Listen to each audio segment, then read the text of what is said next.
ഓണാശംസകൾ നേരാൻ മന്ത്രി രാമചന്ദ്രൻ കടന്നപ്പള്ളി പാണക്കാട് തറവാടിലെത്തി. പാണക്കാട് സാദിഖ് അലി ശിഹാബ് തങ്ങളും പി കെ കുഞ്ഞാലിക്കുട്ടിയും ചേർന്ന് മന്ത്രിയെ വരവേറ്റു.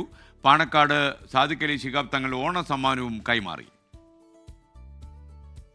വർഷങ്ങളായുള്ള സൗഹൃദം പുതുക്കാനും ഓണാശംസകൾ നേരാനുമാണ് മന്ത്രി കടന്നപ്പള്ളി രാമചന്ദ്രൻ പാണക്കാട് എത്തിയത്. സാദിഖ് അലി ശിഹാബ് തങ്ങൾ, മുനവർ അലി ശിഹാബ് തങ്ങൾ, പി കെ കുഞ്ഞാലിക്കുട്ടിയും ചേർന്ന് സ്വീകരിച്ചു.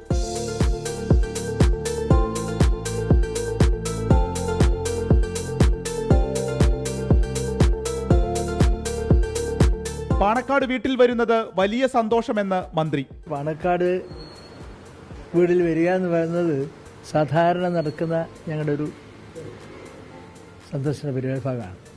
ഇന്നിവിടെ എത്തിയതെന്ന് പറഞ്ഞാൽ ഓണാശംസകൾ നേരാനാണ്. നെഞ്ചിലെ പൂ എവിടെയെന്ന് പി കെ കുഞ്ഞാലിക്കുട്ടി. സന്തോഷത്തിന്റെ ദിവസമാണ്, ഒരു വിഷമേ ഉള്ളൂ, റോസാപ്പൂ കാണില്ല. കടന്നപ്പള്ളിക്ക് ഓണസമ്മാനമായി മക്കയിൽ നിന്ന് കൊണ്ടുവന്ന ഈത്തപ്പഴം തങ്ങൾ കൈമാറി. ഇത് ഒരു ഓണ സമ്മാനം.